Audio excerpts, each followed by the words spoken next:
I'm resisting the urge to put on an accent, but this episode is long overdue. It's property investment in Scotland. How and where to buy.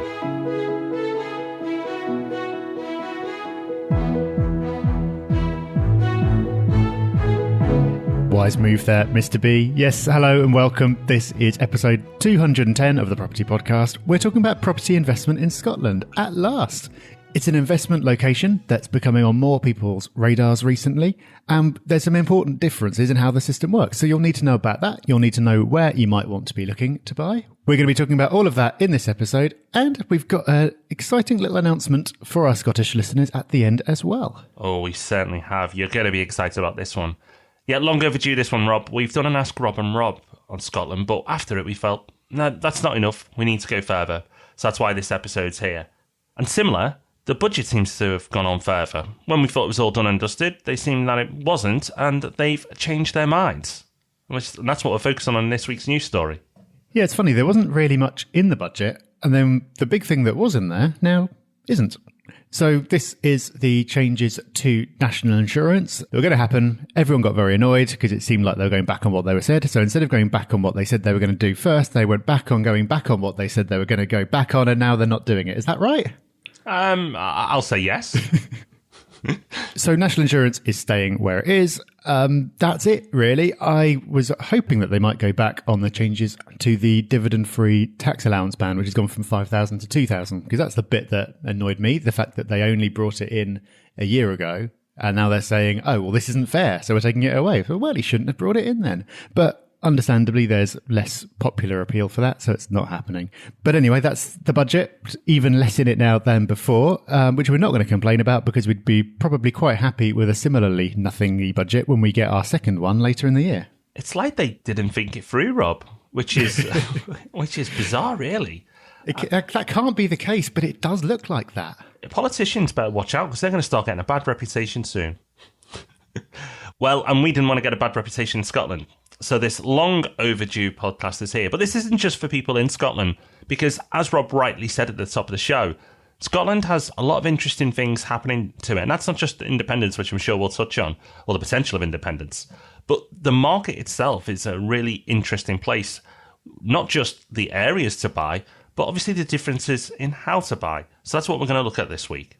Yeah, we will come to the where, because there are lots of interesting locations, all with their own characteristics that you might not be aware of, but might be worth a look if you are from south of the border.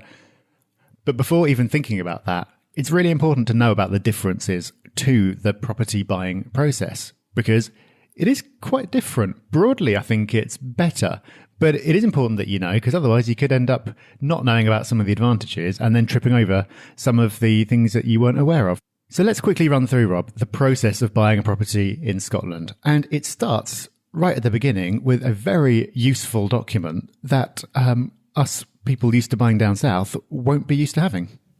No, but we are envious because it is a brilliant tool and one that we think should be brought out here in England. But here we go. It's the Home Report. So what is a Home Report? Well, the Home Report is a collection of documents. It's a survey, which will include a valuation of the property. It has the energy report and a property questionnaire. So it gives you all the information that you would want before making an offer. Sounds like common sense, doesn't it? But common sense doesn't always happen. But fortunately, it does in the Scottish property market. In Scotland, it's usual for the buyer to find out as much as possible about the property beforehand, so they're in the position to make an unconditional offer. And that's the great thing. People aren't putting offers in and then waiting to see what information they get and then may have to change their offer or pull out. It gives both parties a lot more confidence because the person who's putting the offer in, they know exactly what they're getting into. There's no surprises. They just go forward with all the information and put an unconditional offer in. And for the person who's selling, that's great because they know there's not going to be any last minute excuses. Oh, I didn't know that, so now my offer goes down. That's not going to happen. So a great system, one that we'd love to see here in England. We talked about the reasons why it probably won't happen. And yes, politics, again, has a lot to do with that. But in Scotland, it does happen. It is very good. It's a big positive, big tick in the box for the Scottish property market and removes a lot of that uncertainty. Yeah, when you hear about it, it's kind of amazing that we don't have it. So I'm not saying the whole Scottish system is perfect, but the home report, the fact that you have got the survey, the valuation and all the basics before you even start, it's going to save millions of pounds a year in wasted legal fees, I'm sure, because it's so common. Normally you have to go and put in an offer based on almost no information. You then instruct your solicitor, and it can be weeks and hundreds of pounds until you find out that there's some kind of serious problem. So you'll go along, you get all the information, it'll tell you what it's been valued at, and then you can decide what to offer. And the offering process is a little bit different as well. So rather than the standard where there'll be an asking price and then you can just put in whatever bid you like, properties are marketed in one of two ways. There's either a fixed price, which you can offer below if you want, but it's saying like, this is the price that we want. Or more commonly, there's an offers over system. So it'll say, we invite offers over £100,000. And when it is that situation, the way it works is that you submit a sealed bid, and all bids need to be in before a certain date. So there'll be a deadline when bids have to be in. When that deadline passes, the vendor's solicitor opens all the offers, sees what they all are, and then the vendor chooses which one to accept. So the same with any other kind of sealed bids situation. It's not necessarily going to be the highest offer that gets it. There could be other factors as well, like whether it's cash or mortgage and things like that. But it does simplify the whole process. So there's none of this kind of putting in an offer, then they'll come back and say, oh, could you go a bit higher? And oh, now someone's come in and they've offered this, and you're never quite sure if that's true or not. There's none of that. You make one offer and then you see if it gets accepted. So this simplifies things. It also has an effect on the market, especially in hot markets. So we'll see this when we come to talk about Edinburgh later, because when it's a really hot market, understandably, if everyone wants a particular property and they know that they've only got one shot at securing it, they only get one offer, there's going to be a tendency for you to put in a high offer if you really want the property to make sure you get it. So it can contribute and stoke up prices in a hot market.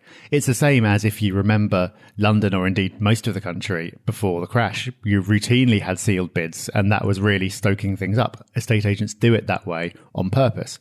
And in Scotland, it's like that all the time. So it can have a kind of inflationary effect on prices when the market's hot, but most of the time, it just really simplifies things. And to simplify things even further, the role of estate agents is minimised. Yes, it is. Your offer that you put in isn't via an estate agent, but it's actually made by your solicitor directly to the vendor's solicitor. Now, removing estate agents from the process might seem appealing to many, and I can understand why. But solicitors don't always deliver the service you want either. So I'm not sure if this is a particularly better move, but it's certainly different. I can see advantages to both. Understandably, I like to be making the offers and getting involved as much as I can personally. And I actually try not to deal with the estate agents at all. And I often don't, because I'm dealing directly with vendor, which I much prefer, because it's direct negotiation. But here in Scotland, it's solicitor to solicitor. You can make your offer, when you make the offer, subject to an additional survey, if you want to get your own survey done, rather than just relying on the home report. But obviously, to the vendor, the seller, this is going to be a lot less attractive. So not a major difference, but one to note. So your solicitor makes that offer. The bids get opened. If yours gets accepted, then you go through the legal process. So when it's accepted, the vendor solicitor will issue a qualified acceptance, is what they call it. And then at that point, they'll pass across to your solicitor the property deeds and all other relevant documents. So the home report will tell you a lot, but it won't tell you everything. So it's still important for your solicitor to go through everything in exactly the same way as they would in any transaction. So they'll go through all that and they'll raise inquiries of the other side and really get to the bottom of everything. Once they're happy with everything, so they've gone through, they've made sure that everything is as expected, you're happy to proceed still, the two solicitors then exchange final letters, which is known as concluding missives, and that's the point at which the sale is binding on both sides. So as in any legal process, just because things have been simplified, there's still always the potential for things to go wrong, fall through, things to crop up at the last minute, unexpected surprises. It could always happen, but there's less chance of that happening. So all being well, you should get to that stage of concluding missives, and from then you can move on to completion. Completion. So you've done it. On the date you agreed in the contract, you'll pay the full purchase price. There's no deposit. It's just all the money in, normally anyway. And the property is signed over to you. So that's it. Simple. You completed like you would anywhere else in the UK. But Rob, other than that, and that's how to buy, there's a few other things that people should be aware of if they're going to think about dabbling in the Scottish property market. Yeah, so we don't want to get into all the details of it in this episode. Maybe it's a topic for another day if this is sufficiently popular.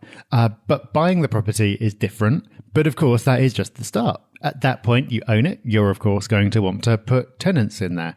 At that point, you need to be aware that the rental laws are different as well. There are important differences, and generally, they're more strict than in England and Wales. So landlord registration is compulsory everywhere. Electrical certificates are compulsory, whereas in England and Wales they are just advised. You need to provide a tenant information pack, and we'll get into trouble if you don't. There's other things like that as well. So there's generally more that you need to be aware of. There are also changes going through at the moment to how tenancy agreements work. The whole kind of assured short hold tenancy, which is actually called something slightly different. But that kind of model is being replaced by something else. So that's something that is happening or in the process of happening now. So it's something that you'll need to be aware of if you do decide to invest in Scotland. All of this is covered in my new book coming out soon. But it's really important, of course, if you're buying in any other jurisdiction, to know all the rules. Not knowing about them is not an excuse. If you're buying somewhere like Spain or something like that, obviously you're going to be aware of. Scotland might not feel like it's abroad in any kind of sense, but the legal system is different. So important to be aware of that once you've bought. But there's something in between those two steps. So now you know how to actually buy.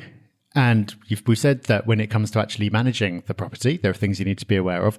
But in the middle there, you need to decide where to buy. So Scotland is your oyster. Even though it's a small country in terms of population size compared to England, there's lots of different areas and cities to invest in, all with their own characteristics. So we're just going to quickly run through some of the areas you might want to be thinking about now. So one that's going to jump to mind for many straight away, understandably, is Edinburgh. It is extremely popular, but the supply's very low at the moment, so prices are very high. It's not the most cost-effective place to invest in Scotland. In fact, it's probably one of the most, if not the most expensive place to invest. The offers over system, which Rob touched on earlier, stokes up demand even more in this hot market. So Edinburgh, one that people know a lot, one that people get comfort from because they understand it's a strong market, an affluent city, lots going for it. But the market is hot. Doesn't mean there is an opportunity, but it's an easy one. But there might be bigger opportunities elsewhere. And where's the next place you think of? Probably Glasgow. And in Glasgow as well, there's lots of demand, partially due to overspill from Edinburgh, I suppose. So you get lots of people being priced out of Edinburgh, whether that's for investment or as a place to live, and Glasgow will be a place that they turn to. So at the moment, that is getting expensive too. You'll see a lot of places at the moment, partially because of this offers over system, selling for above their actual value, as in the home report. So that's not a cheap place either. But Glasgow as a city has got a lot going for it. There's loads going on. There's going to be plenty of tenant demand. It's always going to be a strong location. So if you can find the right property there, that could be a good place to go. But in that whole region, there's lots to look at outside the actual cities of Edinburgh and Glasgow as well. Yes, the smart investor might want to look at that commuter belt between the two, because we've talked about the ripple effect many times, where you've got strong growth in an area, but then it ripples out to surrounding areas. And that's no different for Scotland. So if your Scottish geography is not too strong, you'll see that Glasgow and Edinburgh are not too far away from each other, and in between there is some land. And in that land, there are places to live. And in those places to live, yields are still quite high. Property prices are reasonable. So it's attractive. Lots of popular towns there. May not be ones that you could reel off the tip of your tongue straight away if you're not from Scotland, but not places that you're going to go, where? What? So have a look at those. For those who are a little bit more adventurous, who are interested in the Scottish property market, have a look. That could be a place where the opportunity really is right now. So those will be the cities that come to mind straight away. But there are others as well. One that wasn't on my radar at all, but I saw it mentioned on the Property Hub. So thanks to Ollie Hughes, who posted about this one. Sterling. Sterling apparently is the UK's most affordable city in terms of house prices, and it's a popular tourist destination as well. So maybe you're looking at doing some kind of holiday let kind of thing there, or maybe you're just attracted by the strong yields and the high demand. But Sterling, according to Ollie at least, is worth a look. I wasn't aware of that at all, so that's an interesting one. Another one that people would be quick to name and be popular would be Aberdeen. Aberdeen is a very interesting market because Aberdeen doesn't just rely and isn't just influenced by the normal national matters. So what happens in Scotland would tend to affect the whole market.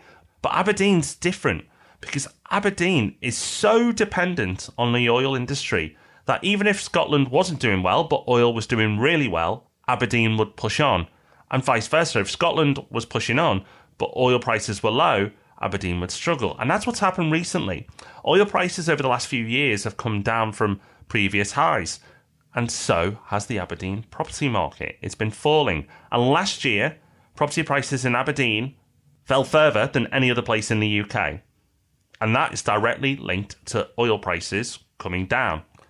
So, does that mean not to invest? No, it means watch it. It's an interesting place because there are very well-educated people that are looking at Aberdeen now as a place of opportunity. I've had a look myself and I don't feel the yields are that attractive where it would push me to go and invest there or have a look at least at the option of investing there.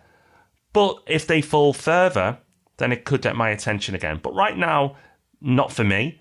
But in the future, who knows? But it's certainly better value than it was a couple of years ago. So a really, really interesting market just to watch from an economics point of view. Want to invest in? You have to be a little bit more brave because it's a bit more volatile up and down, but definitely one to keep an eye on. Yeah, it certainly is. And if none of those take your fancy, there's plenty of other locations as well. So to name just one, the West Coast is a whole region that we haven't really touched on. In Ayrshire, again, it's a place where you get very high yields and demand is strong. So we're just giving a really high level overview. We're naming some, far from all, of the major locations, but there'll be sort of little sub-markets as well that we're not aware of because we're from a distance. We're not experts on Scotland, but on the Property Hub, there are plenty of people who are. So if you are potentially interested in investing in Scotland and it is not an area that you know particularly well, a great place to start will be on the Property Hub. The great thing is, there are 15,000 people on there. At least one or two of them are bound to know about any particular topic that you can name. And there's already a few popular threads about places to invest in Scotland. So we've hopefully whetted your appetite a little bit. We've given you a kind of a broad brush overview. To fill that in, the Property Hub is a fantastic place to go and benefit from the knowledge of people who live there and people who've invested there already. So Scotland, you're an expert. Well, as we say, not quite, but the Property Hub is there for you to use. It's a really interesting market, Scotland, just as it is, but also with the potential of another independence, another referendum vote, then it makes it an even more interesting market because there's certainly a lack of confidence there at the moment in terms of investment, certainly from investors outside of Scotland investing in there. I read one tweet recently from a business owner in Scotland that the SNP is ruining the property market in Scotland.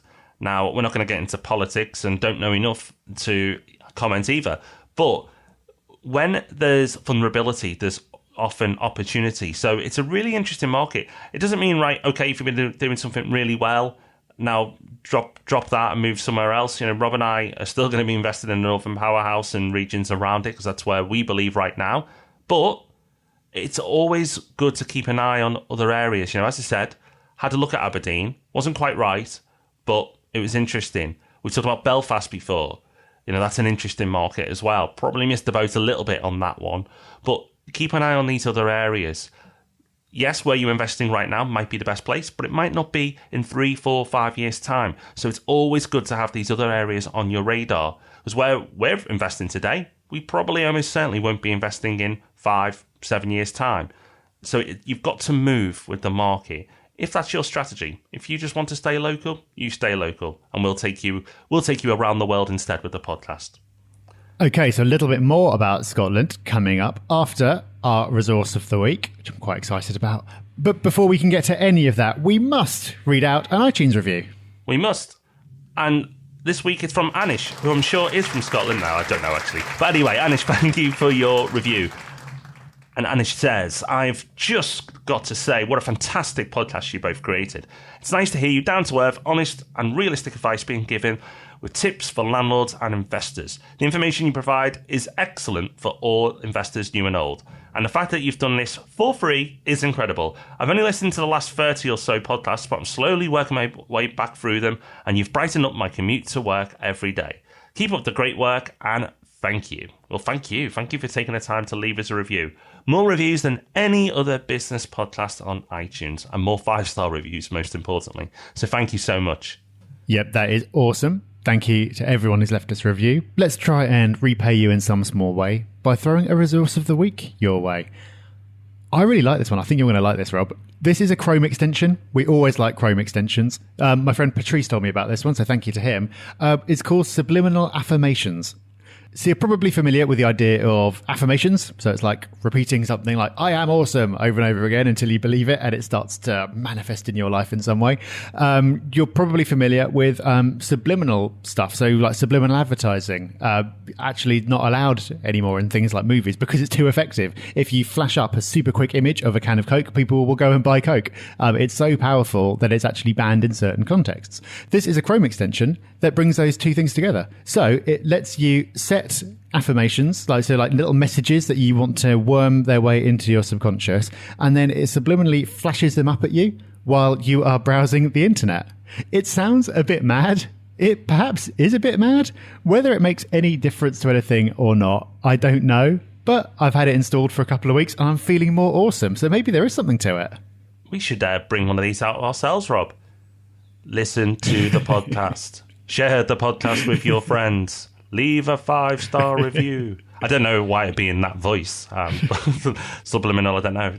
It feels like it needs a different tone. But yes, don't worry, we're not going to do that. But we will give you the link to this resource, which you can find this week at thepropertyhub.net/invest in Scotland. And talking of Scotland, Rob, I think we can finally reveal the big news. What's happening? No, it's not the second referendum. It's even bigger. What is it? I feel a bit embarrassed now you've talked it up so much. No, the news is that we are having a reboot of our Edinburgh meetup. So on the first Thursday of every month, we have meetups all across the UK and beyond. Scotland is no different. We're having a reboot of our Edinburgh meetup, and I'm going to be going to the very first one. So there you go. I've got so excited during the course of this episode that I've